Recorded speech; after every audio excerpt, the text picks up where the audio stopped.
Good evening and welcome everybody to Nightlight. Step away from that mainstream and gather around as we enlighten the world and our realities and travel this cosmic journey that we all call life.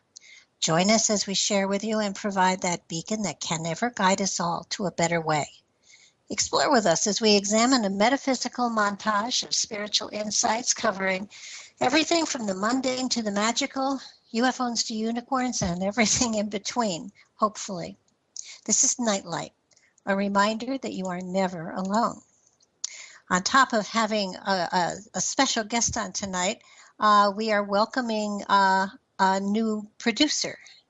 Deb Schiller has decided to stretch her wings and step up and join us in a more grown-up world. And I am so grateful that she is here.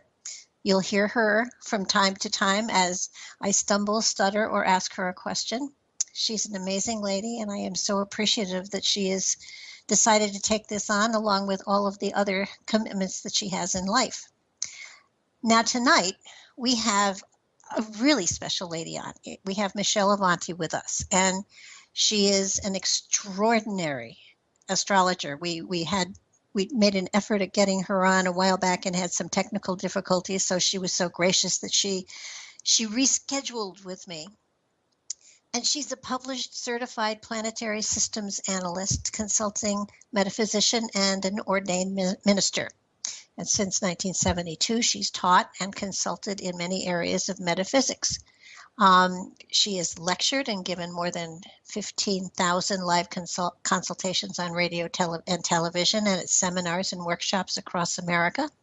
Her columns have appeared in newspapers and magazines since 1985, and she is past president of the Las Vegas chapter of NCGR, an International Society of Geocosmic Researchers. And she's co-founder of the Astrology Group of Reno. Currently, she is president of Northern California Publishers and Authors. She is amazing. She is talented. She is gifted. And she has graciously decided to join us tonight.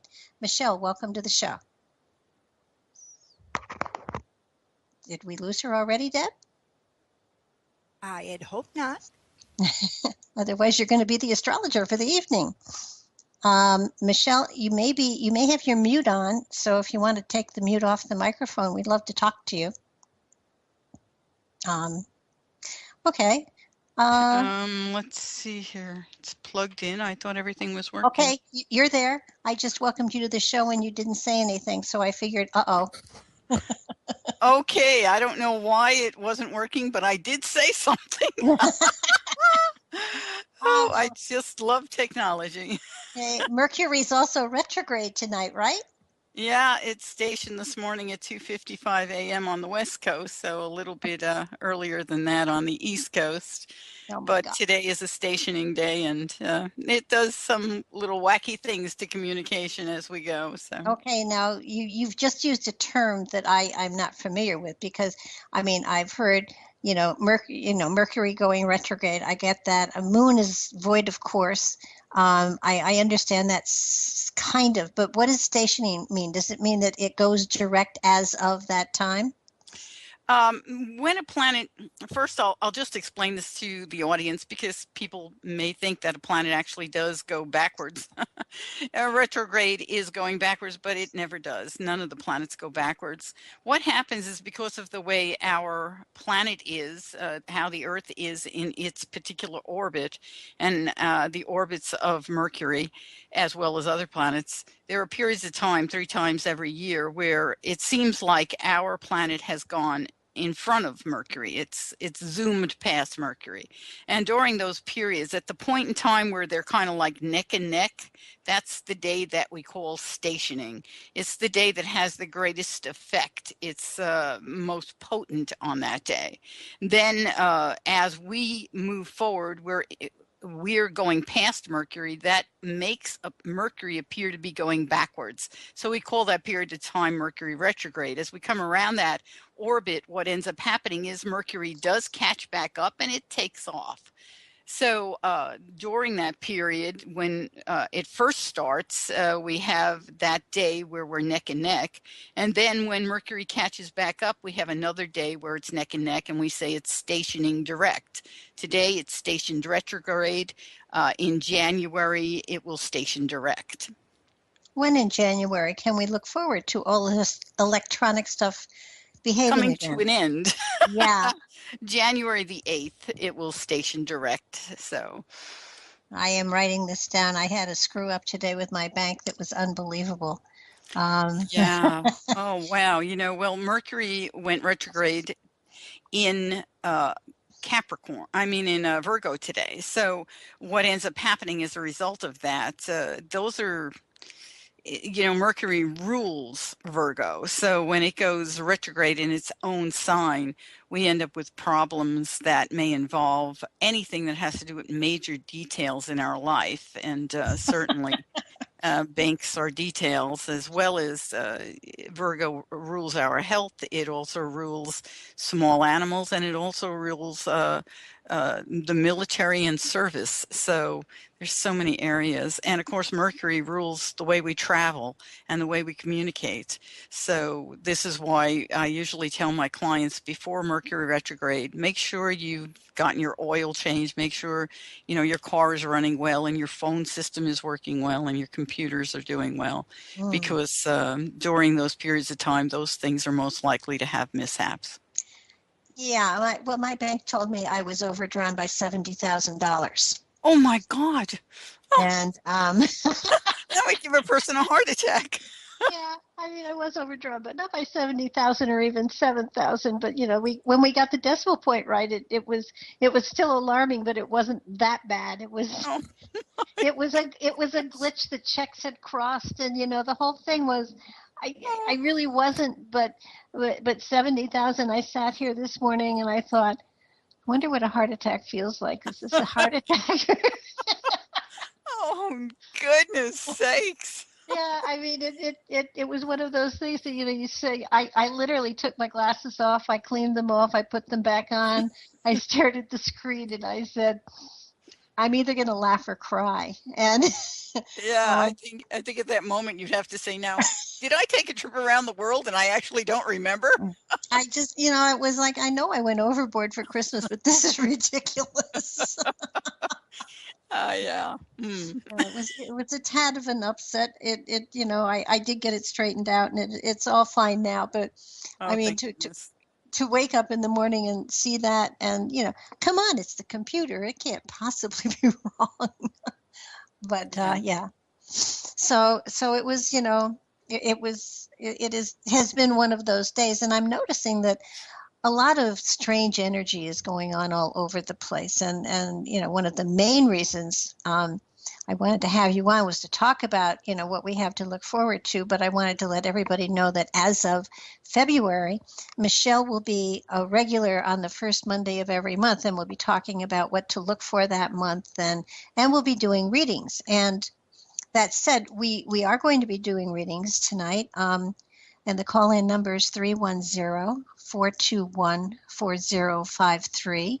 If anybody's interested in getting a little bit of astrology and a little bit of whatever it is I do, feel free to call in.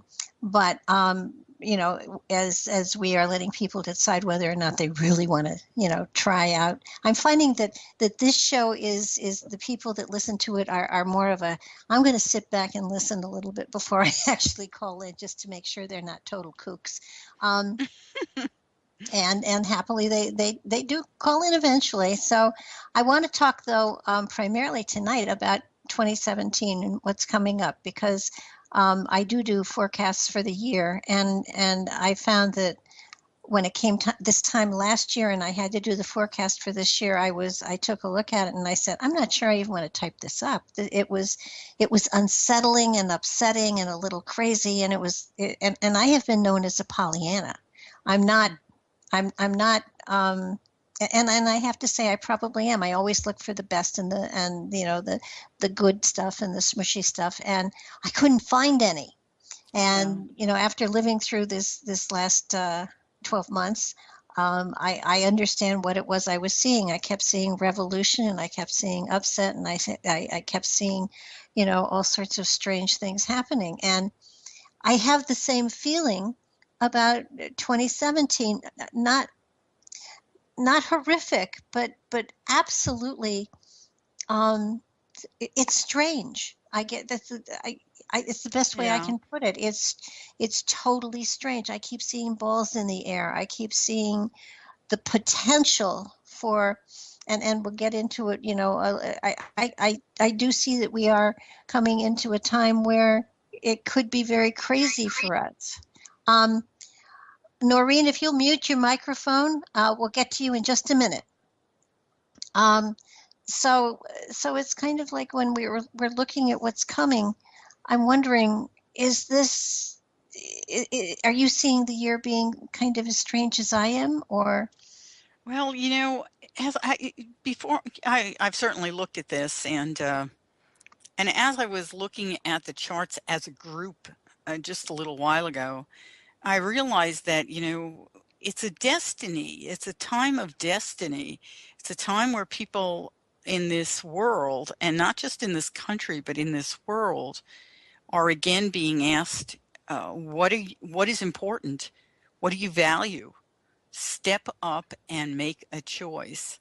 So when we are in that kind of time zone of destiny, everything seems like a struggle because people are not really sure, should I stand up? This is a new experience. It's not completely the same way it's always been. Something has changed, and we're not absolutely sure how to handle it. So yeah, I'd say balls in the air is the most appropriate statement. And of course, astrologically, we've had Uranus and Pluto kind of squaring off and doing this dance on and off for several years, and they're not done playing with each other.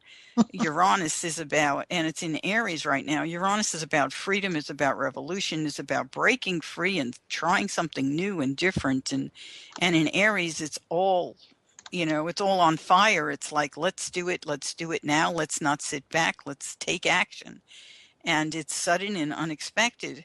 Pluto, on the other hand, is all about transformation. It's about death to the old, birth to the new, drag up the stuff from the basement and let's clean it out. And it's in Capricorn, and Capricorn is the sign of every structure that we know. Anything that's been around forever, that's what Capricorn's about. So you're looking at governments, you're looking at buildings, you're looking at religious institutions, you're looking at anything that's a type of institution that's been around for a long time. So you Wow. put them in square to each other. A square, if you can think of a stair step or a corner where you're walking down the street and you come to the corner, you can't see what's on the other side till you go around the corner. So it's challenging. So one part of the world is saying, let's break free of it all. Another part says, but we're established. We want to stay here. And they're coming at each other, and they keep doing this back and forth. And right now, where we stand in time, Jupiter is activating that square at the opposite end of Uranus. So it's making what we call a T-square, which adds even more potence to it. It says Jupiter's all about, let's make it big, let's make it obvious, let's go beyond where we've ever been, let's expand. And it's in Libra, the sign of relationships. So it's saying, and the sign of balance, and it's basically saying, so let's see, can you balance this if we make it big, if we make it obvious, if we make it public, if we bring it so that no one can absolutely miss it? We're going to put it in your face. And we're going to experience the kinds of things that are unbalanced relationships in order for us to dig up all the old so we can make it all new. And that is a struggle and a challenge. And of course, with Jupiter opposing Uranus, it's also squaring Pluto. And Jupiter square Pluto not only brings what's in the basement to the surface, it puts it on television and YouTube and everywhere else. So because Jupiter rules the internet, and relationships brings it right into the social media atmosphere. So, Well, in other words, fasten your seatbelts. It's going to be a bumpy ride. Yeah, well, you know, what's really interesting too is when you look at the US chart, you know, the last few years we went through what we call a Saturn return. Um, and Saturn return in everyone's charts, anyone who knows anything about astrology knows that when Saturn makes a return, it only does this once every 28 years in a natal chart, in a human chart. And that period of time is a time where we have to take a look at um, what have we done that we maybe were not disciplined in doing, or what have we done that we're so disciplined in doing that we need to break that up. It's all about, again, Saturn rules structure and discipline, and it also rules the father. So it can also, in a natal chart, be about your dad or the male energies in your life or the older people in your life, and it will ask a variety of questions. So in the U.S. chart over the last several years, we had the Saturn return, and now Saturn has moved into the second house of the U.S. chart. And the second house is the house of our money, but it's also the house of our values. And Saturn in this house, this is a house with Sagittarius on the cusp in the U.S. chart. Sagittarius is about having international values, having the ability to embrace everybody. It's really kind of the statement of Our Lady Liberty, who sits there in the bay. And it says, you know, we're open to everyone coming into our world. And to put Saturn in this house says, wait a minute, stop that. We're not supposed to do that. Stop it. Hold back. It's like Saturn doesn't even know what to do in Sagittarius, because Saturn's about the structure that's made out of stone, and Sagittarius is it's fire. It's like, let's breathe, let's expand, let's embrace. So It's the going to be question, interesting. yeah, the question Saturn's asking in the second house as it travels through it, it's saying, so America, what are your values? Are you going to have expansive values, or are you going to have old values? What are you going to do? And of course, while it travels through that house, it says, you know, maybe we should stop the import exports experience. Maybe we should pull back on how we're spending money. We need to buckle down and save and be careful and be conservative. And but it's kind of an interesting statement, which fits your balls in the air perfectly, because even as it's saying it, Sagittarius is none of those things. So, well, we've got a caller, so let's see if we can shed some light for her. Hi, Noreen, are you there? Now you can unmute. Yeah, hi. Hi. Great. We're great. What we're doing tonight is giving readings. I hope that's what you called in for. Yeah. Dan and I have a question. Yeah, that's cool. well, well, we're happy to hear your question too, Noreen. Okay, can I just state it? Is that cool, Michelle? Sure. Okay. You were just discussing the ongoing Uranus-Pluto square. It's been like crazy for a long time. Right now, my Mercury at 19 degrees Aries, of course, it's kind of in the middle of that, right? Being affected by that. You've had Uranus going over it, yeah. Yeah, conjuncting Uranus, but also kind of squaring it widely to right. When I've been trying to research that out, because don't worry, I'm not going to hog up this show. I know the Keith is on and you guys want to talk, so it's not, but I just wanted to discuss a little bit about, like, maybe so the listeners can hear this too, like for myself and for people with, a lot of, I have 3 cardinal Aries planets. I think that, a lot of us who have cardinal planets have been hit by this Uranus-Pluto square, have been hit or will be hit, right? Depending. Yes. I went through when it was squaring my sun, and that was kind of weird. That's over with. But now I got Mercury in it. And then the last part will be my Jupiter at 28 degrees Aries. So, I went from the sun, and now Mercury is in the mix, and then it'll be Jupiter. So just kind of in that general sense, what do you think of Mercury being in this mix? And also Mercury is in my 9th house. So what do you kind of see with this situation? Well, having Uranus and on top of your Mercury, well, it's also being squared by Pluto. That's, the statement is you're challenged in the way you think. Are you going to use your old-fashioned thinking? You're going to go break through and go to the next level.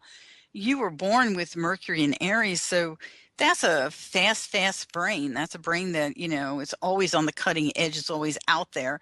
Doesn't always think things through all the way unless you've got a nice aspect from your Mercury to something that settles it down a little.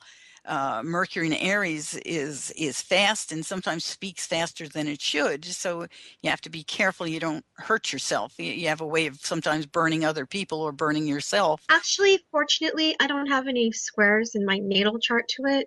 So if Oh, wow. anything, I think I'm very low key, not low key, but I'm not a person with a sharp tongue. I don't really have a sharp tongue, pretty laid back. So fortunately, I don't know. Then you have it's something kind of, that then you have something that softens it. And that's why we were going to do your chart so I could actually look at it. Well, But I could put in, you want me to put my birth date in? I can. well, just tell me what it is, then I'll put it in there. Okay, 3/26/64, 1:40 p.m., Los Angeles, California. So you're March 26th is what you said? Mm-hmm. 1964? Mm-hmm. And that would be 1:40 p.m., Los Angeles, California. 1:40 p.m. And that's LA. Mm-hmm. Luckily, however, this Pluto is about to trine or is trining my moon in Venus, because I have a moon in 21 degrees Virgo, Venus 21 degrees Taurus. So Pluto's coming back into a trine. That'd be a grand trine, actually. So that's pretty good, I think. That would be a lovely thing. Looking at your chart, I mean, I can see that you have some. You said you don't have any squares, but there are some squares in there. Maybe no. I meant to say I don't have squares directly to Mercury, I think. Yeah. I mean, the asteroid. But you were born with a quincunx action between your Mercury and your Pluto, and I can tell you right now that slows you down. That causes a bit of stress. It's also a quincunx action to your moon. So there's a statement there where your mom probably had a certain influence. Your mom, definitely. moon in Virgo can be a very critical moon. So definitely. Mm-hmm. There's a statement there where you find yourself going back and forth. Should I not? And that softens it. That slows you down tremendously. So that's your buffer right there, so that you don't burn yourself for someone else. And it's fascinating how we do this. We put things into place to try to set a perfectly balanced chart. I'm going to take a look at it with everything on it. So give me just one more second here. And here we go. So now what I'm looking at, just for your knowledge, it's what I call a tri-wheel. It shows me your progress chart, because not only do we work with a natal chart, but we want to see how the planets have progressed. And certainly 4 years ago, your Mercury moved into Taurus. So that really changed the energy in terms of the way you communicate. But still, having Uranus on top of it causes you to have to sometimes find yourself suddenly thinking again, or suddenly rethinking something.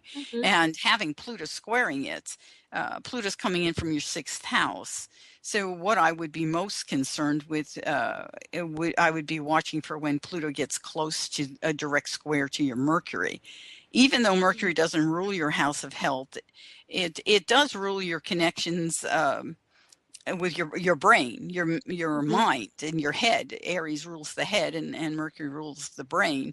So when we have Pluto coming through the 6th house, what you want to watch for is make sure you're cautious during that period in time. I'm glad, Michelle, you mentioned that. And for any listeners who have similar aspects, this might help them, because with myself and with Pluto in the 6th transiting in my 6th house of health, for example, right now, right, and work, mentally, you're really bringing this in for me. Mentally, I've had to reassess not to get mentally stressed out, because that causes my body to get stressed out. And I had to reform my lifestyle in the last half decade, definitely. Yeah.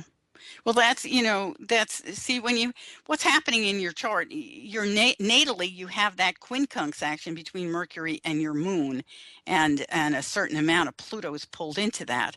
So that quincunx is anytime you have them in a chart, and for those people who don't understand what the word even means, it's an 150-degree aspect, okay? An opposition is 180 degrees, so where you look to the planet or the sign that's on either side of that opposition, and you've got the quincunx, okay?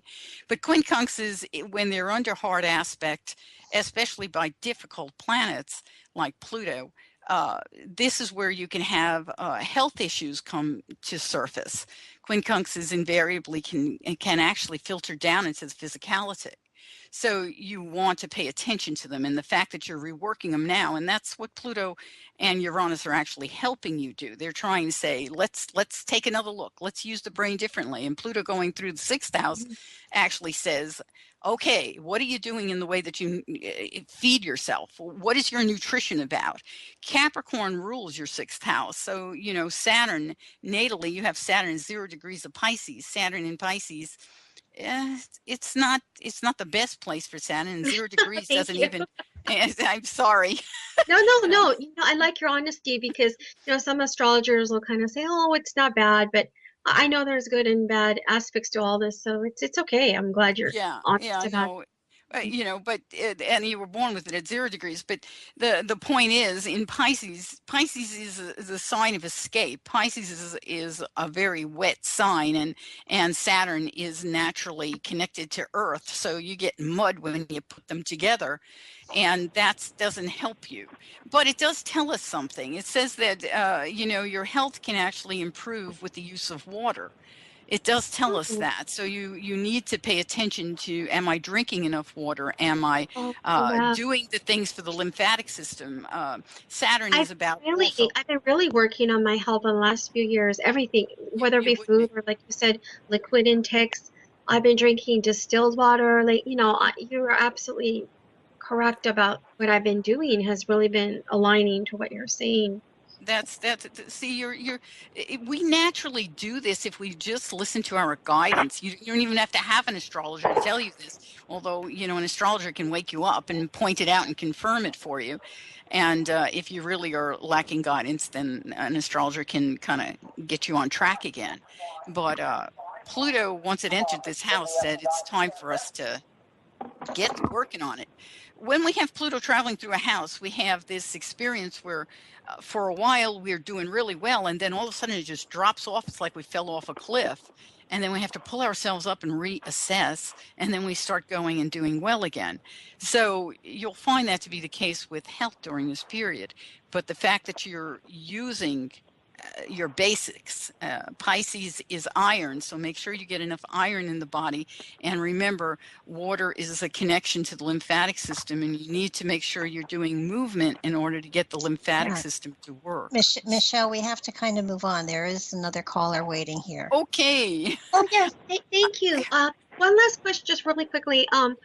Just one real quick one. I thought that my Mercury was also natally quincunx my Neptune in Scorpio. I think it is. So I think that might be a yod between the moon. Exactly. You are absolutely correct. The moon, Neptune, and Mercury is a yod, isn't it? It is, which tells us even more that that Mercury is key in your chart, which we could go into, and I'd have a long diatribe about. No, that's okay. We have another caller. You probably are familiar, and God bless. Take good care of yourself. Thank you so much, everybody. Thank you so much for accepting my call, and I'll be listening. Thank you so much. Thanks. Thank you. Bye-bye. Bye-bye. Okay, 804. Hi, you're on the air. Hi, this is Jeannie. Hi, Jeannie. Michelle, what do you need from Jean? What is your date of birth, Jean? 3/26/1955. March 26th. The same. You said March 26th, 1965. 1955. Yes, ma'am. 55. Okay, Yeah. I got that. I didn't quite hear that. Hang on. 55. Okay, and do you happen to know the time, or? 2:18 in the morning. 2:18 a.m. I love that. I love when people know everything. It's really helpful to astrologers to have all of that, because otherwise we don't have the house system, and That's very important, the house system. And where were you I'm born? Knoxville, Tennessee. Knoxville, Tennessee. Okie dokie. Let's take a quick look. And are you familiar? I didn't catch your name. Jeannie. It's Jean? Jean. Jean. Yeah. Are you familiar with your chart at all, Jean? Not really. I don't really know a lot about astrology, to be very honest with you. Okay. I got the general idea. I know there's 12 houses. Well, that's good. That's good. Yeah, there's 12 pieces of pie, and they kind of cover your world. They explain every little area of your life. So let's take a look and see what's going on. If there's anything I see that just sticks out. Uranus has been going through your third house, so we know that you've been experiencing some breakthroughs in the way that you think. That's always interesting, and you may have had some unexpected conversations coming in, unexpected calls. That can be fun. Of course, with the square to Pluto, it could be things coming out of the past, things that you weren't expecting, and things that may have revealed something about who you are to yourself. Always very interesting. It can be digging up the past and gives you ways to transform who you are and come further. Gives you a new sense of freedom in the present. You should be a pretty darn creative person. You have Neptune right at the midheaven. I can be from time to time. Well, Neptune can be the dreamer also. So you have it in Libra, so you may find that it's more about dreamy relationships. If you were a writer, I would say you'd be a person who would write about romance. Nah, that ain't me. Yeah, well, that's what you would be. I'm just kind of eclectic, I think you might say. Yeah, your Venus is in Aquarius, and it makes a lovely trine to that Neptune. And Aquarius is not into romance. They're just the opposite. They're all about friendships and conversations and coming up with new ideas. And there's a love of things that are very modern. So, but that's a nice combination to have that trine. And where it reflects, it has to do with ninth house, but it also, see if it's all about communication. You should be a pretty darn good communicator. That's a lot of air activity going on, and you should have a very creative mind, very imaginative mind. So it's a good quality. Pluto's been going through your first house, and probably about 10 years ago, you may have literally transformed the way you look when it went over your ascendant, and but it's just kind of traveling through the first house. See if it's activating anybody. It's going to activate it's activating your progressed Saturn. So it's in a very positive way. That's a beautiful sextile. So it may be that you've been gaining information about, it could be about old age, but it could also be about your dad or about ancestors. That sextile could open up doorways for you to understand more about how careers are formed, or how your father's career was, and information about power and control, and learning about those things. That stuff may have come in the recent past. Jupiter is getting close to your midheaven. A year from now, it will go over it, and it's always nice when Jupiter is active like that. It could bring you a doorway, an opportunity of some kind to do something else in terms of career. Career, when we talk about career in astrology, the spiritual beings really talk about career as being who you are, not necessarily what you do, although we seem to take those things and manifest something more physical with them. Having Scorpio at the midheaven, you can be a person who, there's a lot of things Scorpio can do, but they usually stand in control of whatever it is that they function with. A lot of the time Scorpio can be involved in the medical areas of the world. And with Neptune close to the midheaven, you may be someone who has worked something with medical. Gotcha. Yeah. Yeah. Do you have any questions you want me to look at? I'm just kind of roving around your chart, which is kind of fun, but you might have something you really would like me to look at. I guess if you can look at it and see when I have I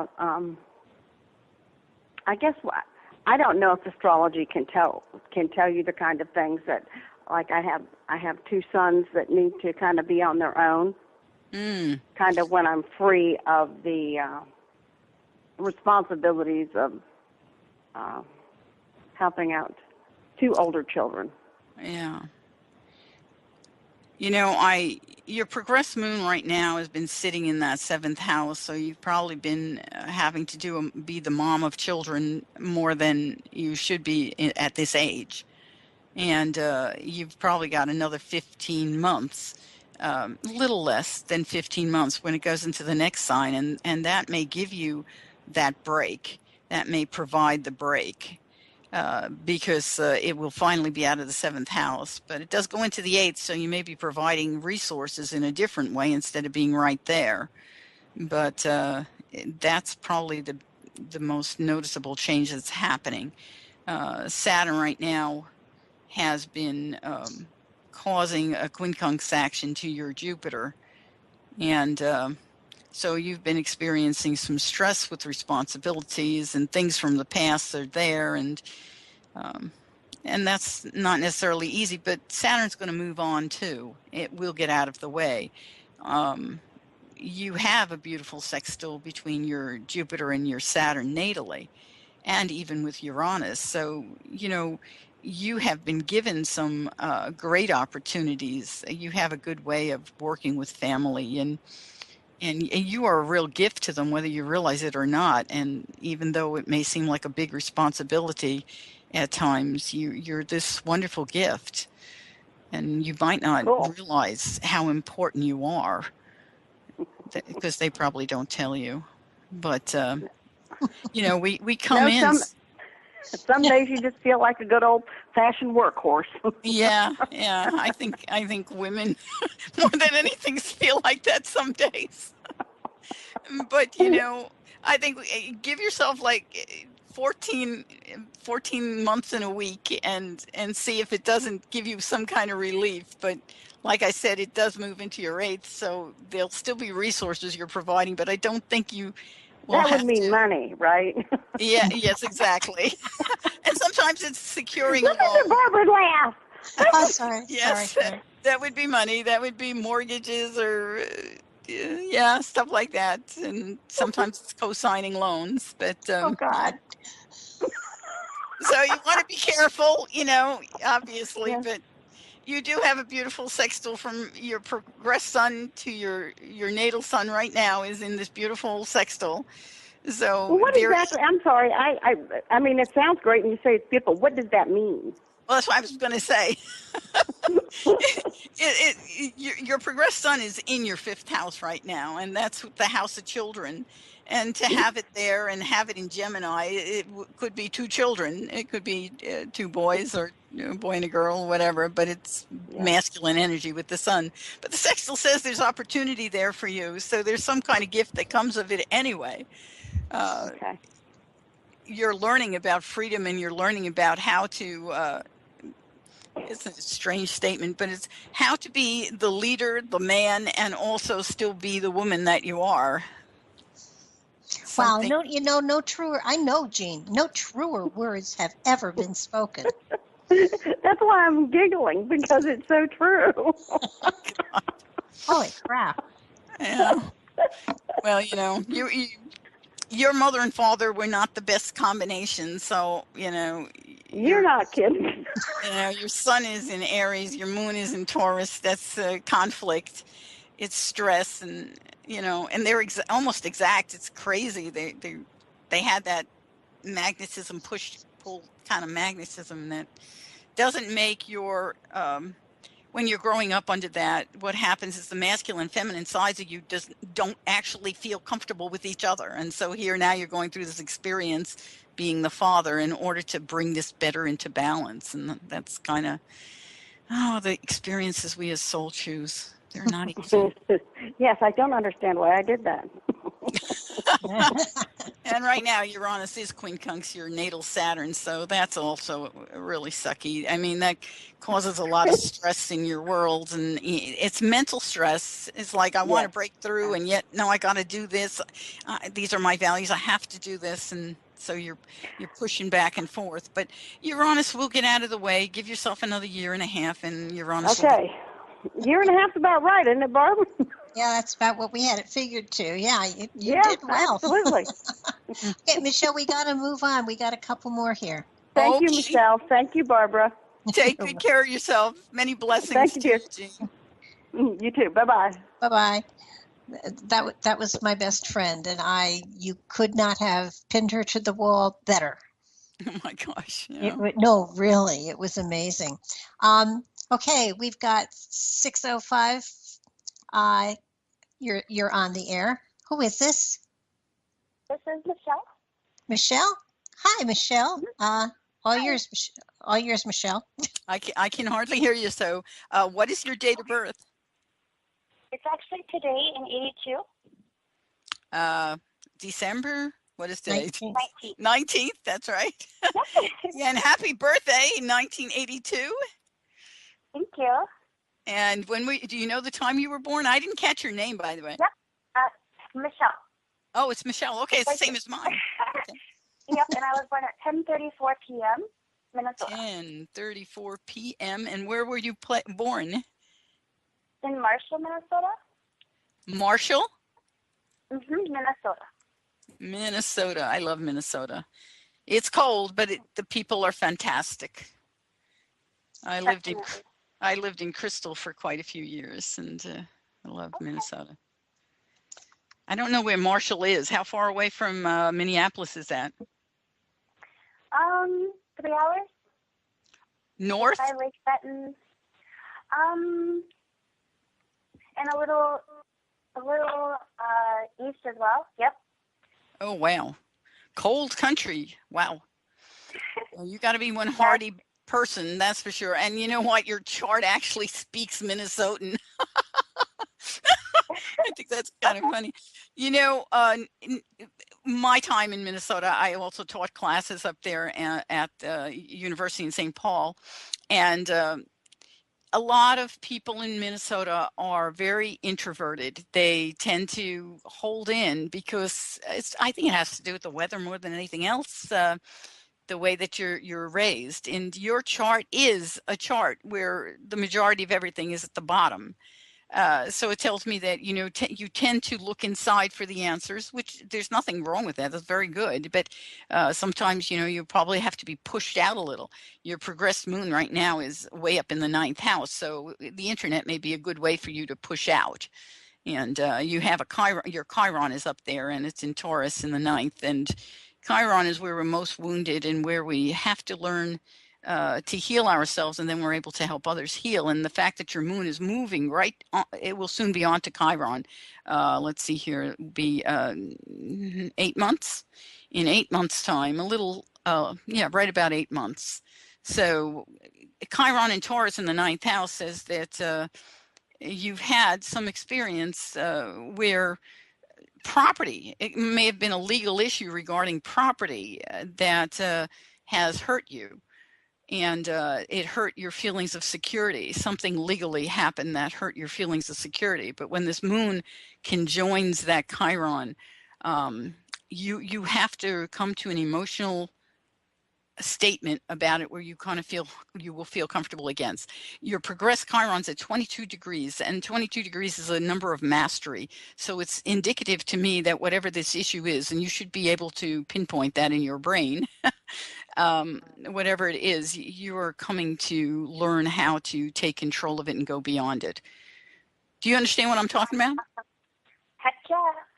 Oh yeah, okay. Thank you. I needed that clarity because I wasn't sure if it was going to work, and I'm thankful it sounds like it. Thank you. Yeah, this is a really key thing in your life right now. And your natal moon is 19 degrees of Aquarius. And I love moon in Aquarius, but I'm an Aquarius, so, you know, it's my thing. But moon in Aquarius people are people who love everything different. They love the unique, the unusual, the eccentric, and they usually love astrologers. So that's kind of cool. But your moon does square your Chiron, so this issue may come back to a woman, and it may be a woman from a workplace, and it may also come back to your mom at some other level.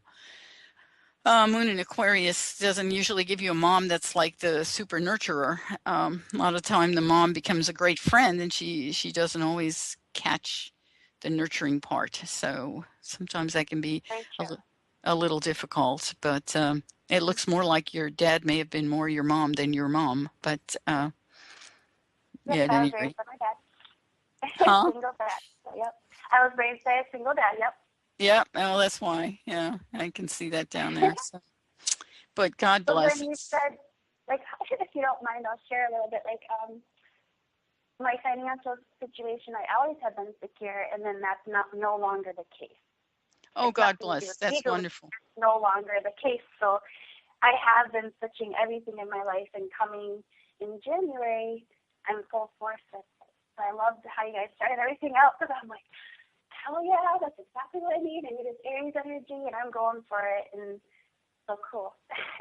Oh, that's great.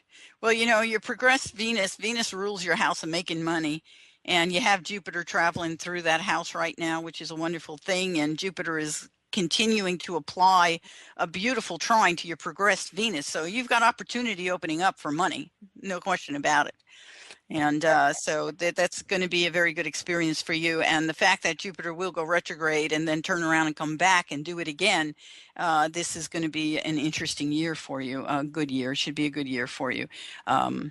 And of course, Saturn's in Sag right now, and actually Saturn and Jupiter in the sky are they're actually moving together, which is actually how they were moving when Christ was born so many centuries ago. But they were a conjunction then. They're now in a sextile, so they're 60 degrees apart, but they're speaking to each other is what I'm trying to say. And they're speaking in a very good way. And that is wonderful in your chart because it activates your progressed Venus, and it just makes so much more power. It gives you more stability. It makes you more emotionally stable. It gives you a possibility of property. You can get your roots down. You may have already gotten your roots down because, but you're not going to move with Saturn going through the fourth. So there's a lot of good things about this. Okay, so don't move this year, the 2017. Oh, you're not. I don't think you will move this year. Usually when Saturn's going through our fourth house, we don't pull up our roots and go anywhere. Yeah, well, you might move nearby, but I mean, you're not going to pick up and go a big distance. Okay, yeah, cool. Yeah. Oh, that's so wonderful. And I don't know, Barbara, if you're able to give like a spiritual side of it, but what I've been through the last like 4 months has been great, but it's been very, very difficult. And I don't know if you can look into it or whatever, but see, has this been part of it? Was this supposed to be like a karmic thing or a learning thing? Or it's just very strange. It feels to me as though you're going through it. It definitely is a karmic thing, and it started probably around the November timeframe, or maybe October, and it does feel as though it's going to kind of complete itself as we get into the latter part of January.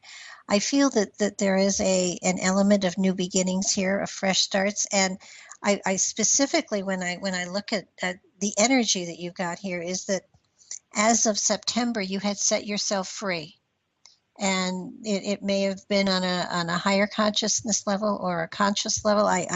It just feels as though that's when you let go of the baggage that had been holding you back and holding you down, and that's when freedom of spirit became more evident within your reality than ever before.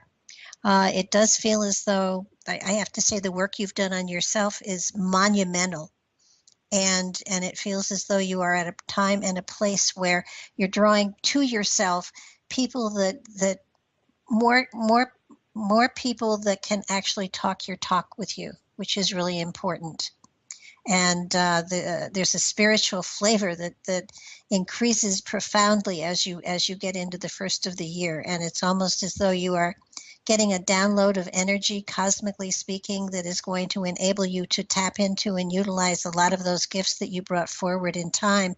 And it does feel as though you are putting the pieces of the puzzle together so that you have a better understanding of why you're here and the purpose of this lifetime. You won't get the total answer, but you'll get a feeling and an understanding what the flow of energy is like that you're supposed to be going with, and there's an element of trusting your gut more so than ever before as you get into the January timeframe. You won't do as much analyzation. It feels as though you're going to have a greater faith in your own inner guidance system, and it's in the January time frame that I see that guidance system kicking in, tremendously to a greater degree, so that you have greater confidence in your own choices, your own decisions, and the master spirit that you carry within. Does that help?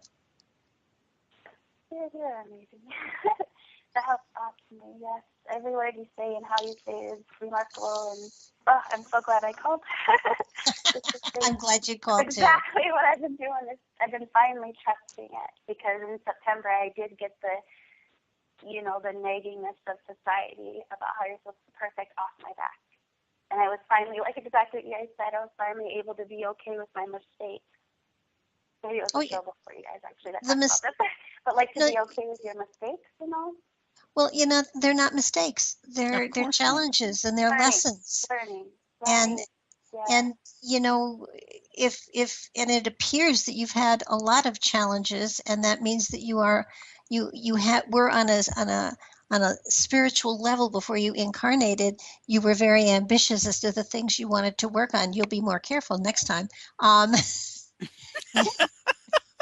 Yes, do be careful. I think I had to come to terms that I was wrong. I was wrong that what I had planned for this year just didn't work out, and I had to be okay with that. And now I see where it led me.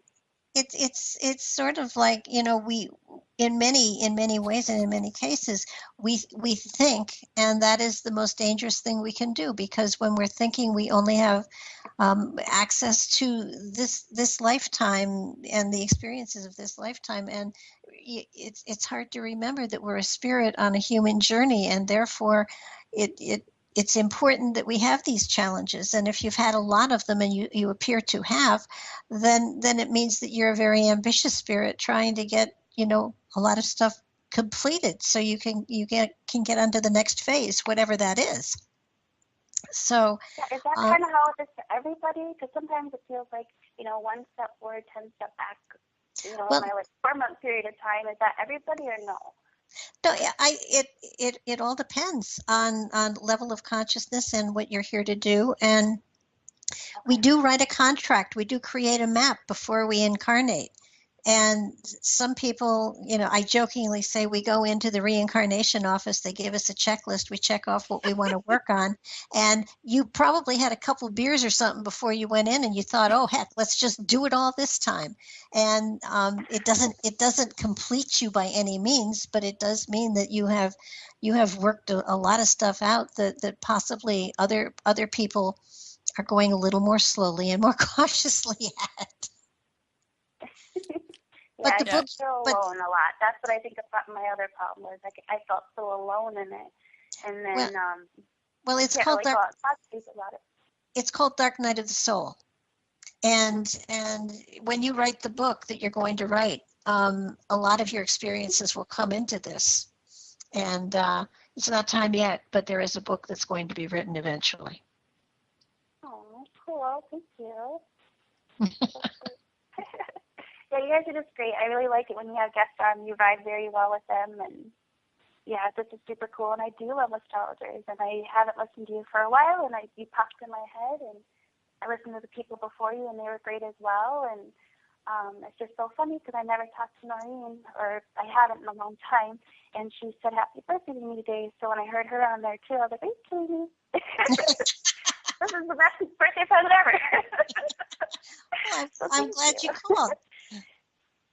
Thank you. Awesome. You are an awesome lady. I look forward to hearing your voice again in one place or another. Oh, thank you. Well, thanks to Revolution Radio for bringing it out in me. Because they did it. Multiple people helped me. I think in my childhood I brought it out, but I was always told, hey, you're being too wild, you're being too steamy, you're being too bright. And so I got to allow that again. Yeah, that's a good idea. That makes sense. let that light shine bright, and it don't matter who it annoys or whatever. I'm just gonna be me. Well, that old song, "This Little Light of Mine." It does absolutely seem to synchronize to your energetic field. You know it, right? It's just a common theme for me. Yes, I don't know it yet. I'm starting to get to know it, I think. Well, no, the song. Are you familiar with it? Oh, "The Little Light of Mine." I do know it. Yeah. Okay. I would hum it every now and then, because just to remind yourself that it's okay to do that, because if we don't shine, there's no way to dispel the darkness. Okay, right. And then when you're in the flow, like I've been noticing when I am in the flow, that gets me pretty excited. Like, all right, here I am, cool, all right, let's get this going. Yeah, and that there's a biblical phrase that I remind myself of frequently. It's, "And this too shall pass." No matter how good it is, it's going to change. No matter how bad it is, it's going to change. So that no matter where you are, it's going to change. Okay, we are back. And you back with us, Michele? I certainly am right here. Okay, we've got another caller here. 425, thank you for holding on. You're on the air. Thank you for taking my call.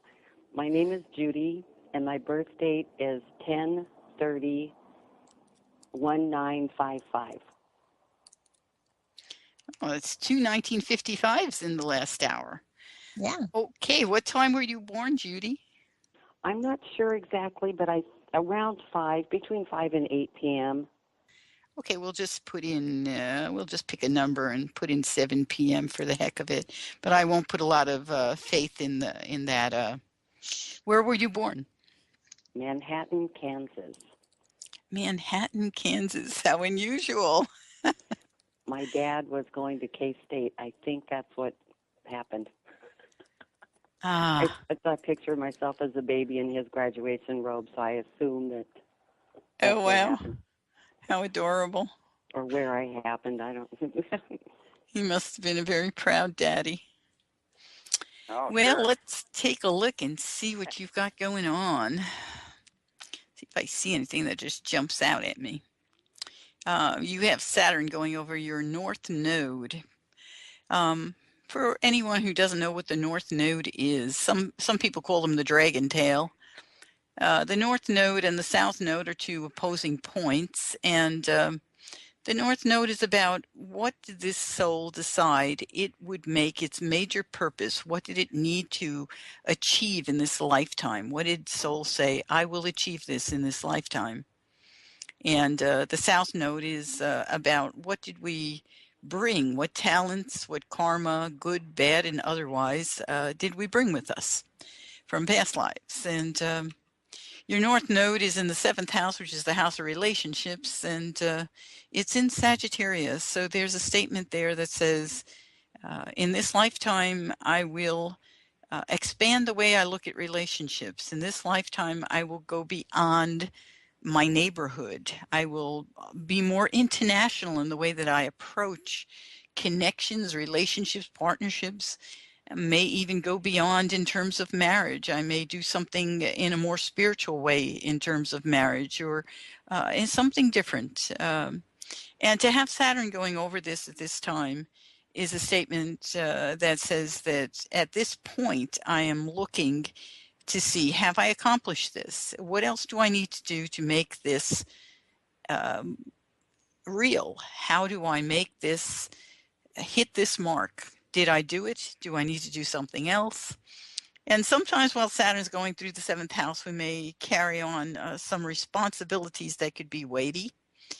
You do have a Sagittarius cusp of the 7th house, and that usually, we have a saying in astrology that usually says that when you're in a relationship, you may think the pastures are greener on the other side of the fence because Sag always looks another step. It goes beyond where it's at. But at any rate, you have to work on relationships while Saturn goes through this house. And at this point in time, it has already asked the question. So you've probably already pretty much resolved this.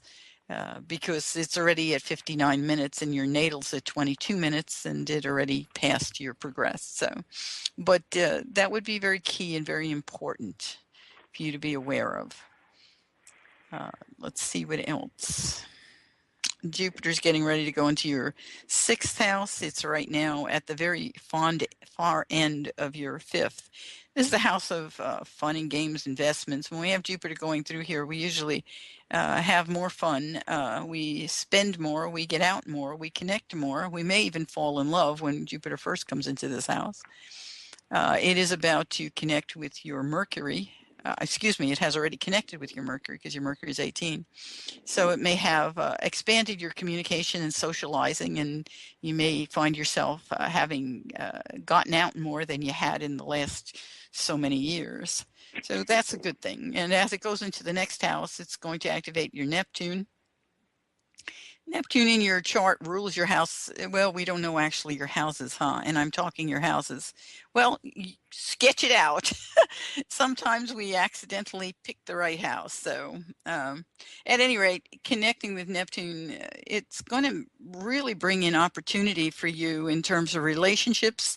You may connect with someone that can be someone from the past who also has a very, I want to say, like a dreamy connection, a connection that may be very imaginative and very intuitive, and open up some kind of door for you, may actually activate something that you really wish for.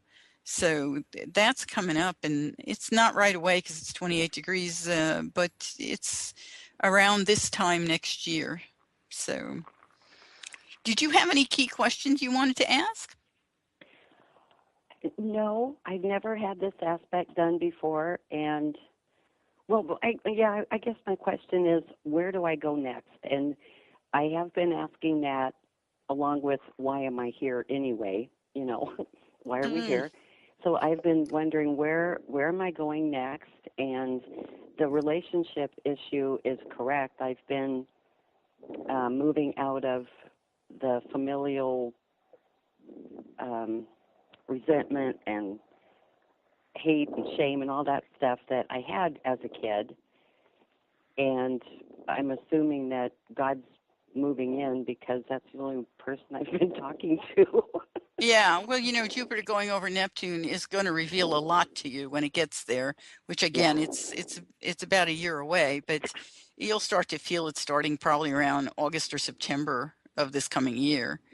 And it's going to really, it'll open your mind. Well, it opens your crown chakra, not your mind so much. Mm-hmm. So it expands the way that you will hear and see things. And that's pretty exciting. And it will continue for a while too, because you're progressed is at 0 degrees of Scorpio. So, and when it gets actually to the end of that mark, that's going to be a really awesome period of time for you. Matter of fact, I'm going to just push this forward and go look at that date, because that's actually, I would mark that on my calendar if it were mine. I mark all kinds of things to pay attention to, and I think, you know, being aware when you've got key events, we know them when we're in them, but being aware really is a plus, because then you can mark that day as a day. I'm not going to work on this day. I'm going to take this day for me. And that's always a wonderful thing to do. And looking back, let's see here. We have Jupiter at 2 degrees in October of next year. So it's going to be just a little bit before that. A little bit before October?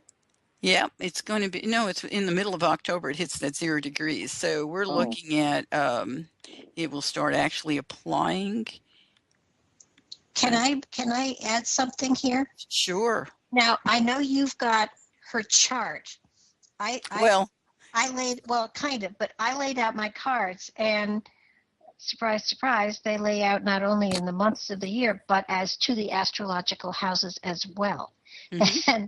And I'm seeing karmic stuff coming up in the 10th house. So it feels as though there are karmic situations that are going to be occurring within your life. And it does feel as though November is a time frame of next year where I see you being able to put the pieces of the puzzle together and understand the whys and wherefores of a lot of situations that you've had. But I also want to add that you are at a time and a place, as Michele mentioned, a download of cosmic stuff. And I totally agree with that. I want to even go beyond that, in that you are at a time and a place where you are going beyond the traditional dogma of this planet. So what I'm seeing is a cosmic ascension to a certain degree in how you look at life, how you deal with life, how you cope with life.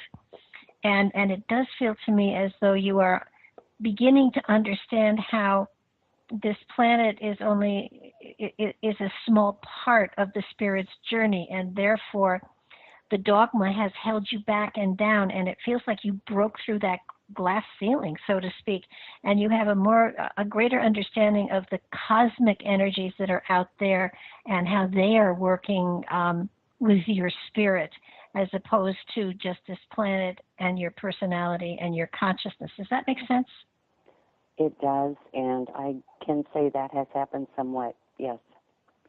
Thank you. When you say, I don't know where to go from here, this is not something you think and analyze, because that holds you in this physical plane. It holds you in this reality. It cements you to the physicality. And the spirit inside of you has finally broken through all those walls of the physicality. And so it's please don't think, feel. And follow the feeling, not the thought. If you analyze, you pull yourself down to such a degree that your feet become lead, and so much is going on in dream state you're not even aware of, and it feels like you wake up tired a lot. So yeah. But I also have quite a few physical disabilities, and I don't know what to attribute to what, but yeah, the tired and wanting to go back to sleep. Yeah, well, it's more fun on the other side. Play. And your journaling would be a good idea. That will help you make a connection. You're getting hints and symbols and all sorts of information from higher consciousness here, and it's really important that you pay attention to them. Okay. You're really starting September the 30th and going from there. It's going to be quite the ride for you. Your insights will just expand and expand. And it's deep information, because this is all Scorpio. You know, this Scorpio energy is going to open up for you. And Scorpio's the secrets of the universe. It's what's the power behind it all. So yeah, and physical disabilities happen in many cases when we are so caught up with our everyday life that we aren't giving time for spirit to get in there and work with us as well. So lots of people have all sorts of little physical things, or big, that hold them in place, so things can sort of integrate and become synchronistic with the consciousness that's there. So don't get frustrated. A whole bunch of great stuff is happening. Well, I probably wouldn't have spent this time on my inner journey if I hadn't gotten the physical problems. So I look back at it and think, well, there's a reason to sit me down. Now, isn't there?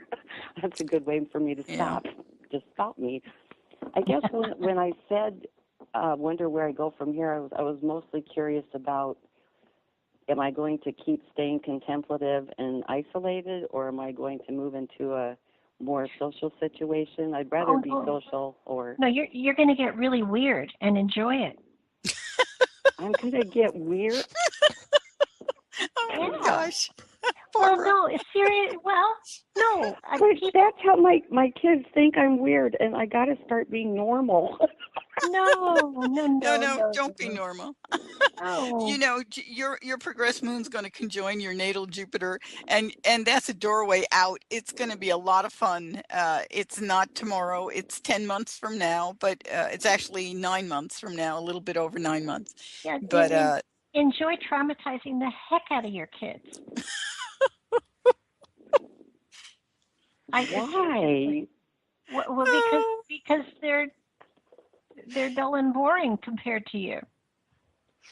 I'm not saying they're not good kids. I'm sure they are, but they have not got the vision or the sight that you do at this point in time. And That's true. Celebrate your weirdness, because that's what makes you special. Okay, looking at it from that perspective, I do have some wisdom from having been healed, and I'm 61, so age always gives us a little something, look back and understand why this happened and why I'd never do that again, or, So yeah, I would call that kind of wisdom of the age, and having, Call it whatever you like. I just love traumatizing my son, and well, that cracks me up. You want to hear funny? I've been in this field for 50 years doing metaphysical and spiritual and everything. My son and my daughter-in-law are both fundamental Christians. Holy moly. You think God has a sense of humor? Two extremes? Yeah. Yeah. Wow. So well, yeah, it's really important to come to understand the difference between the concept of our God and then the actual metaphysical/physical being of God. Yeah. And we're talking about the same person. Absolutely. All of the different factions, or some of them, not all, are talking about the same person, but they're coming at it from a different place in their head. And they're calling it a different name. Yeah, go and explain that to fundamental Christians. No, thank you. I would rather live. I'd rather be able to go get my grandkids and play with them. Okay, well, you do that. We have to move on. We have another caller, but thank you so much for calling. And please celebrate weird. It's the greatest place to be. I'm going to do that. I'm going to do something just really bizarre for myself for Christmas. I'm going to celebrate being weird. And you know what I do? I'll tell you what I do when I really want to make my son crazy. If we go out to dinner, I eat it backwards. I start with dessert. And if you start with dessert, no, listen, you have to be, if you start with dessert and eat it exactly backwards, you have room for another dessert at the other end. Oh, my Barbara. Lord. Well, you know what? There's science behind that, though. In Europe, Absolutely. they eat the dessert first, and that stimulates all of the digestive enzymes, the insulin, all the everything stimulates and gets a big dump. Then you eat your meal, and then you finish it off with a salad, and the salad cleans afterwards. I won't go too more descriptive. No, but and you have room for another dessert. So, yeah, enjoy Thanks weird. much. You're welcome. Good night now. Bye. Oh, Barbara, you're amazing. Well, it works. Okay, we have 351 on the line. You're on the air. Hi there. Hi, my name is Conrad, and my birth date is January 4th, 1945, and I do a piece on several Revolution radio programs called the Cosmic Weather Report, and so I've been into metaphysical things since about 1970s, and I'm getting what I should be doing is moving out of the town that I'm in. So I'm selling these property, and then I'm moving. I already bought a place in the country, so I'm getting that I need to, or that I'm going to have this chance to exercise my creativity to show that I can be this creator and be, in a new phase of creating more abundance. So that's exciting. Kind of my question. Well, do you know what time you were born, Conrad? No, I don't. I was so in the now, I didn't look. Okay. Do you know where you were born? Yeah, Los Angeles, California. Okay. Well, let's just see if we see anything. It's always nice to know the time, but that's okay. We'll go with what we've got. That's the way we go. He is here, so he did arrive. Yes, he did. A little while ago at that. Well, let's see what's going on. See if any of the movers and shakers are moving you. Yeah, this is not your wheel, that's for sure. Let's see here. Uranus. Let us see if it's activating anybody. It does activate your nodes, and it has activated your sun with some roots there. So it's pushing you to take action to achieve what you came for. You know, your north node is in Cancer, and so this lifetime is about nurturing. It can be about family. It can be about physical property, which is something you were talking about, real property. And the statement with Uranus making a square to that node is indicative that you're challenged to break free of things in order to create that property that allows you to manifest the nurturing that's important for you. So that's kind of interesting that you're doing that at this point. Let's see what else is going on. I'm seeing a real inner restlessness, wanting to make things happen faster than they're supposed to. Well, I see your moon is in Taurus, your progressed moon, and you're right in the middle of it. And when the moon is in Taurus, we have a desire for the physical stuff. We desire real stuff, and we desire being comfortable. And so you're going in the right direction for sure.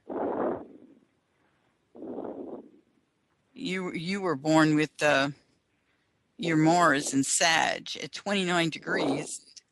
That's what we call a critical degree. It's a statement that says I have to in this lifetime expand my energy to where I don't just put it in one little vessel. I need to go beyond anything. I need to use my energy maybe to teach, maybe to experience in a more diverse environment. It can be to expand spiritually, to expand the way that I see the universe. And you will teach as a result of all of that. Teaching is kind of part of that Sag thing. And right now, you have some activation of that coming up. But that 29 degrees says you will achieve that in this lifetime. Your progressed sun is making a square to that. So you're challenging yourself. This is not an easy experience for you. And yeah, you know, Mars in any kind of a fire sign wants to do everything right now. So I don't disagree with that at all, Barbara. And his progressed Mars is activating his natal Mars. So, and in Aquarius says, I want to do it now. It feeds off of it. Yeah, when I'm looking at these, I'm kind of hopping into the houses of my card spread here, but the couple of things really pop out here that are non-house, and I want to just hand them to you. I'm seeing July being a time in which a lot of legal papers are signed. I'm seeing September being a time where you discover, you birth a new aspect of yourself. So there's greater strength, greater wisdom, greater all sorts of wonderful insight and knowledge coming up here in September. And October, I'm seeing the only thing that is slowing you down is you. So that sometimes you get in your own way by trying to overanalyze things. So, and yet it feels here as though as you move into the January time frame, you've got like 3 new projects that are happening here. The most important thing I have to say to you is that you don't need to move to be creative. You can be creative where you are right now. I have nothing against your moving, and it feels like your house is in order, and that's something that you certainly can do. But you have to understand that creativity flows no matter where it is. It flowed in the concentration camps. It has flowed in every imaginable horrible place it could possibly be. So if your move is I am creative in where I'm staying, and I'm not jumping too fast. I'm actually keeping the house and selling the land in town. So that way, when I come back to shop or create here, I still have a place. Okay. And the next move, North Dakota is a place where you don't usually do a whole lot until the snow melts. So that gives me an automatic damper. I mean, I'm not even shoveling snow this year. I just decided the Lord put it here. The Lord will take it away when the time is right. What a great attitude. Yeah. I feel strongly that that there is a tremendous amount that you have yet to do. That there is, you are at the beginning of a phase here that is going to be very productive, no matter how you put yourself, anywhere you put yourself. But it does feel that it's important for you to feel rooted and connected to the land in order for all the channels to be open. Yeah, I chant, and you can do a lot with the psyche when you chant. So at 60, I chanted to forget how old I was. So I figure every year since I've gotten a year younger, and physically that's happening. I'm kind of like physically 50 now, because I'm always moving, and I'm always laughing, and I'm always creating, and I enjoy people. I did that too. When I hit 60, I started to subtract a year, and I'm looking forward to the year that my grandson and I are the same age. Yes, it really works. It really works. You are as old as you think you are. And my health is excellent. I take a lot of this guidance I hear to heart to be really good to yourself, because if you don't like yourself, you don't have a starting place. So I take that to heart, and I think that's a big part of your attitude towards your age, is if you're taking care of yourself or you're just letting yourself go to pot. If you don't take care of yourself, you'll have all these extra problems. Which, I still ride bikes. I'm always out in the yard. Well, when it's not snowing, I'm enjoying being in the house right now. It was 50 below with the wind chill here, and you could 10 minutes outside, you could get frostbite. So for 3 days, it was too cold to go out. Now all of a sudden it's warmed up, so I guess it worked. Well, a year from now, you've got some really, what you're activating is, what is my purpose here, and I'm doing it. And a year from now, what's challenging now becomes easy. So that looks really great to me. It's going to be easy. And I mean a year from now, exactly a year from now, it opens up. And right now, your progressed moon has just entered in the last month and 3 weeks. It just entered Gemini. So you have a need to communicate, to connect, and to socialize. Of course, with the snow, that's going to be a little hard. So I'd say computers are really a great way to do it when we're snowbound, Oh, yeah. I'm on Gordon Gianniotto's show with my feature, and Keith Roberts' Roundtable, and Max Steele on Bull Spirit Radio. So when you live way out in the middle of nowhere, it's really great to talk to kindred spirits on the radio. Absolutely. So I invite everybody to call into any of these roundtable shows and, get on and talk to people. A lot of people in your little town don't have you have to filter what you say. You can't, It's like you were talking about your kids thinking you're weird, and I think you can be a much better Christian when you're spiritual, because you're seeing it from the next above wider level. So I love to talk to Christians. I go to both Catholic churches and the Christian church, just because that's the only churches here, and I'm Lutheran. I love it. Well, I love singing, and so any church that has a whole bunch of singing, I'm there. Oh, yeah. I used to live next to a Southern Baptist church, and I used to go there. And my girlfriend at the time and myself were the only white people in the church, and they would push us right up to the front because they just thought it was so keen that we came. And the voices, the singing was unbelievable. You could hear it down the block anyway, so I figured we might as well just attend. Oh, absolutely. And the cool thing is, I'm tone deaf, so I love singing. It does say in the Bible, you make a grateful noise unto the Lord. It doesn't say music; it says noise. So that's right. Plus, they can't really hear your voice when there's 50 other people singing at the top of their lungs. They'll never know you're the squeaker. Oh, no, I don't squeak. I go right off tune. So, but we got to move on here. But thank you so much for calling. Oh, well, thanks a lot for the reading. It was fabulous. Have a great night, Conrad. You're a very charming soul. Oh, well, tell that to all the ladies for me, will you? I will. Okay. Good night. Okay. Good night. Good night. Okay. Yeah, great people here on Reading Slips. Okay, so we've got 909 up next. Hi, are you on the air? I'm here. Can you hear me? I just unmuted myself. Well, thank you so much for being muted, and yes, we can hear you fine. Can we have your name? Sure, my name's Suzanne. And you need my birthday next? Yeah. Nice to hear you ladies on the air, by the way. I'm enjoying listening to your program. Thank you so much. You're so welcome. So my birthday was yesterday. I was born December 18, 1961, 1:41 p.m. Oh, wow, I love it. She knows the time. I don't feel so helpless.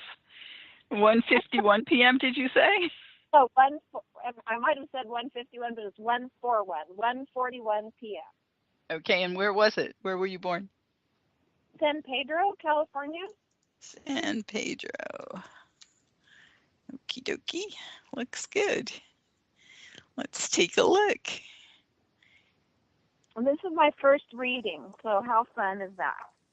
That is really fun. It's awesome. Wow, your first one, huh? Let's see She's here. a virgin. Oh, yeah. You know, you have Pluto getting close to your midheaven. It's not there yet, but boy, that, you know, when Pluto goes over the midheaven, whatever it is we do for a career, we tend to transform. We transform that career into something else. It's kind of like light my fire. Dig out the old stuff, get rid of the old way of doing things, and I'm going to transform that. And it's an empowerment. You empower yourself. So I don't know that it's actually hit you yet, but it's not terribly far. Let's go forward in time. I'm going to say next year it should be getting close enough that it starts to activate. And sometimes people who are spiritual, they'll feel it even a few years ahead, but it's pretty exciting. Of course, it went through your 9th house, and it may have dug up some old legal issues some years back, but you're past all of that, so that's good news. You were born also with the sun in the 8th house, and Mercury and Mars and Venus all in Sag in the 8th. And that tells me right off the bat that in a past life, you were so trustworthy that you took responsibility for other people's resources, and you were a good leader. That's quite a statement. It's not always an easy statement having the sun in that house, but it is good because if the tax man cometh, you're going to be fine. And right now Saturn's coming through that house, so sometimes when Saturn visits that house, the tax man does cometh, but you'll come out ahead because the sun always comes out ahead. Well, that's good. It is good. I'm always happy when I can tell someone that. Can't always do that. Sometimes I have to tell them just the opposite. So, but I tell it like it is. That's for sure. Let's see here. Yeah, we've got Jupiter's been traveling through your 6th house, so that may have expanded opportunities in terms of the workplace or in terms of your health, or may have even brought health issues to the surface where you could see them and work with them. The fact that it just a few months back in August or so, it was activating your natal Jupiter, some opportunity definitely opened up for you. Let's see if I can pin it down. May have come out of the past, might have been a karmic thing, may have been through the internet or from a long distance, could have come through an inheritance of some kind. The word inheritance can be confused by people. They can think it's got to be somebody leaves me something. Inheritances are also what we get as a result of knowing someone. You know, we inherit from our mother or father all kinds of things, but it doesn't have to be money or property, even though that might be what we want. Can I And ask? when did you say that was supposed to happen? It should have been, you should have had some doorway there that happened probably, I want to say about August or so. I could be off a little bit, but I'm just throwing this out of my head. I'm not looking at that. Michelle, can I ask a question? Sure. When you say inheritance, could it be a gift or a talent brought forward from a past life as well? So something you left to yourself? Absolutely. Absolutely. Okay. That's an inheritance. Yes. Yeah, I just don't want people to confuse it with everybody thinks, it's money or a piece of property. It's not always the case at all. And when you have the planets that are in air signs, it's less likely to be anything that's property. It's more an idea or something that's passed along that could have even been a book, a note, a letter, something that opened a doorway where you have a new awareness of something, and it just expands the way you look at things. It just lifts you up. It's just a great thing. And I don't know if you realize what that might have been or if you've got a connection to it. Well, I did. My mom passed away, and I did inherit a bit. So it could be that. I mean, yeah, possible. Yeah, absolutely. And there may be more coming because Jupiter hasn't hit the 25-degree mark yet, and when it hit the 17-degree mark, it might actually bring money because that was Venus. But when it hits Mars or the Sun, it could bring something else.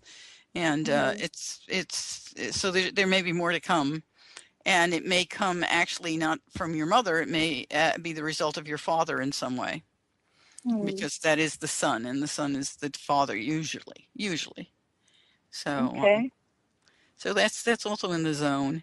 And but right now, you have this beautiful doorway that's open. So if you want to understand more of karmic experiences, past lives, and you have this doorway that's open for you to know that, and through an awareness of that, you have a doorway to achieve something that you really want to achieve.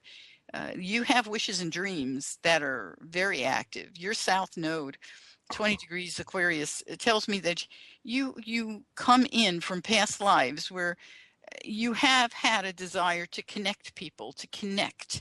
The statement is to connect, and it could be an international connection you're trying to make on the inner worlds, and that you would like to manifest to the outer. You have a wonderful ability. Not only did you come in with this from a past life where you are a responsible person. I mean, if I had to pick somebody to trust with my resources, I'd pick you in a heartbeat by this chart. But you also have this wonderful doorway active with Jupiter in this position that says there's an opportunity for me to lead now, to do something maybe internationally or it could be locally, it could be across state lines, which to spirit can be international because spirit sees states as independent units. But you could find yourself being the head of some organization that does goodwill, that connects people and does something. It's a statement of brotherhood. So, and it may be just through communication of some kind, but it's a beautiful statement here, and you have all the talent to do it. You don't have to go anywhere to get anything. If you think you need credentials, you're wrong. I know you have that 22 Capricorn at the midheaven, and that usually says, oh, I've got to have a little credential here. And you have already mastered it. You don't need those credentials. But the fact that Pluto is moving towards that midheaven tells me you will transform the kind of career. And like I said earlier, career is how you as spirit see what your purpose is here. It's not just what you do for money. A career is much more than that. People limit themselves by thinking their career is what they do for money. It's not true. We're much greater than that, all of us. Well, very interesting. Thank you so much for your words. I'm just, absorbing it, and we'll see what goes on, right? Right. Well, your progressed moon right now is challenging you a bit, so I don't know that you're going to quite hear it yet. But in 4 months and a week, your progressed moon will move into the next sign, and the doorway will really start to charge open. And when it gets to, let's see, it's going to be 20 months in a week. 20 months in a week. the doorway will be wide open. In 20 months and 1 week. Yeah. Okay. Well, I'll write that down somewhere. Yeah, do. You go figure out what that date is. I don't know, Yeah. I have to do all the I don't math want in to my be head. too analytical because I do have a tendency to be, I don't know if I'm more left-brained or right-brained, but I do have a tendency to overthink things, I think, and to, I'm very independent. I don't work for someone else. I'm self-employed, have been Yeah, since I was that's old. appropriate for you. You are independent. Your Mercury is in Sag. You're an honest person. I love it. I mean, you're just you, you've earned everything you've got, and God bless you. You're going to do some good things for the rest of us. Your North Node tells us, your purpose in this life, and it's in the house of children. It is in the sign of children. Would not surprise me if you didn't do something with children, but that's the house, and you have it in the most playful of signs and the most successful in leadership of signs. It's in Leo, so. It says that I have the ability to work with children in some way or invest in children in some way, to invest in their ability to play, to learn their creative side, and through that creative side to teach them leadership. It's about leadership. So it's a beautiful statement. Very cool. Very cool. It's all very encouraging to hear. Okay, well, thank you so much for calling. We're going to try to squeeze one more person in tonight. Thank you take so care. Much. So you nice too, to talk to you. You Merry too. Christmas. Have a happy New Year. Merry Christmas. To you too. Bye-bye. Bye-bye. Okay, we're gonna take a shot at getting the last person in here. 605, you're on the air. Who is this? Hi, this is Sarah. Hi, Sarah. Hi. So my birthday is 4/19/87. 1987. April 19th, 1987? Yep. And the time of birth, do you know? Yep, 8:05 a.m. 8:05 a.m. And where were you born? Robbinsdale, Minnesota. Robbinsdale, Minnesota. I know where that is. I've been there. Let's see here. Let's go to a tri-wheel. You're born the same day, not the same year by any means, as my husband. Oh, yeah. So That's I a good know, day, I think. I know right off the bat that your son and my son just work really nicely together. Great. So pretty cool. Well, let's take a look and see what's going on. You have Uranus active in your 12th house. It's going to bring up stuff. It's going to make you want to break free of the past, and you have to be careful with it. I know Minnesotans are not. There's a whole energy to having been born in Minnesota that keeps you from running out and doing things sometimes. So, but Uranus may push you sometimes in this house. It can cause you to sometimes sabotage yourself. You were born with the sun in this house, and what you have to be careful of is when we're born with the sun, we don't feel like we're seen. We don't feel like we're visible. We seem to be in the background, and so you have to kind of make yourself get out there. And being Aries, you have a need to be seen, so you have to kind of work at that a little bit. But it has to do with past life and a past life connection actually to your father. So let's take a look and see where that goes to. And it's amazing. It actually goes back to Uranus. So you're having a Uranus repeat here. It's coming up. You're going to have Uranus in the sky making an activation to your sun and trining your natal Uranus. So there's opportunity for you to suddenly and unexpectedly start to take action to be seen and to really recognize yourself in ways you hadn't in the past. What you have to watch out for is that you don't try to do things too quickly, because then you could sabotage yourself. The 12th house is the house of sabotage. We usually do it in unknown ways as a result of past life karma. We find ourselves stepping on our own toes. So just to be aware of that. I don't think it's a big problem for you. Let's see what you've got going on. Neptune is activating the north node. It's interesting. This has been a karmic night. Everybody that I've talked to, it seems their nodes have been activated. Your north node is in the 11th house. It's the house of wishes and dreams. It's conjunct your Mercury. And they're both in Aries, and you've got this 11-degree mark. Your Jupiter and your Mercury are both 11 degrees. And 11 degrees is another master number, just like 22 is a master number. But it's the master number of communication. And to have Mercury there, it says, this lifetime, my wish, my dream is to be able to communicate in ways that are new, that bypass the old ways. I want to be able to think out of the box. I want to be able to have cutting edge information. I want to expand beyond where I've been, and I want to be able to do, it can be spiritually or internationally or through the media or through internet.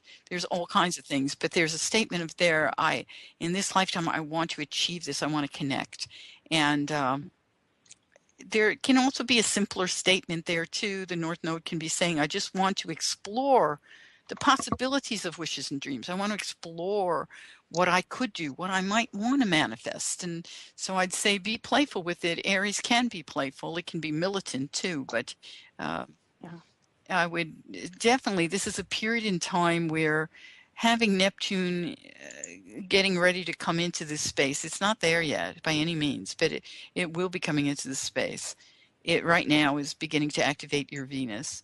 So the opportunity to open up intuitively and you have such a compassionate Venus. You want to allow your creativity to flow.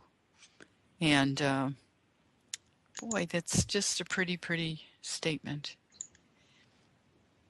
Thank you. Saturn, you were born with Saturn late in the 7th house, and Saturn is not easy in this house. It can bring you a lot of responsibilities and relationships and burdensome relationships, and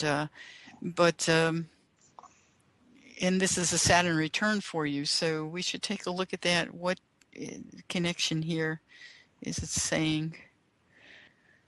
Oh, your father. It's kind of weird. It's almost renegade. It doesn't seem to have any real direct connection. It is renegade. It has no direct connection. Saturn, when you were born, it didn't have a real connection to anything. It was independent. And Saturn in Sag doesn't really know what to do in Sag. We've discussed that. But being independent says that, there is a desire to be able to build a relationship and partnership that will be stable, but also travels. It's like, I want a traveling, stable relationship. I want a relationship that goes beyond what my parents were like, goes beyond this rooted into the ground relationship where we have to have these old-fashioned views of what the man and the woman do. I need something that goes beyond that, a more spiritual approach to relationships, yet is stable. And Saturn, of course, doing a return is asking you, have I accomplished that? Have I come closer to where I want to be? So you need to ask yourself that, because Saturn is asking you that. And since it's renegade, it's really up to you. However, your progressed moon is very helpful right now. It is actually activating that Saturn, and it will get closer to activation over the next 4 months and 3 weeks. And so your desire to be able to connect opens up this door. What is Jupiter? Is Jupiter helping you? Yes. Oh man, this is very nice. So are you in a relationship yet or now, or did you just connect with somebody recently? No. Do you want to? Because the doorway is open. You need to just get out a little. Yes. You need to get out. The doorway is open.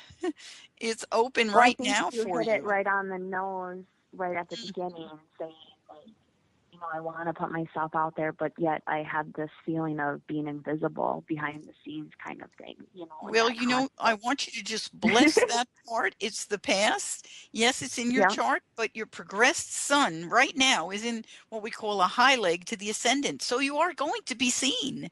It's there. It's activating the ascendant. So it's your time. Go through this doorway. Get out there. This is a great doorway. I have to say that the cards that I threw, the central feature, the thing that is going to be influencing every aspect of this next year for her is the element of commitment. So there is a magical, committed soulmate relationship that's going to hit you in the face. Not literally, but it's going. I think what I see you have coming is what I would call a cosmically ordained relationship. And you know something? I agree totally with Michele that you should get out there. But even if you decide to hide in the closet, whoever comes to the door and delivers a package or something like that, they will find you. So, I don't see that this is anything you can avoid. So buy new underwear and make sure you always look good when you leave the house. Well, I'm very excited. That's very inspiring. Okay, and then I'm going to give you one last piece of advice, okay? If you decide to marry, which you may, please wait till Saturn moves out of your 7th house before you marry. Never marry with Saturn in that house, okay? Okay, we got to go. Thank you, everybody, so much. Thank you, Michele.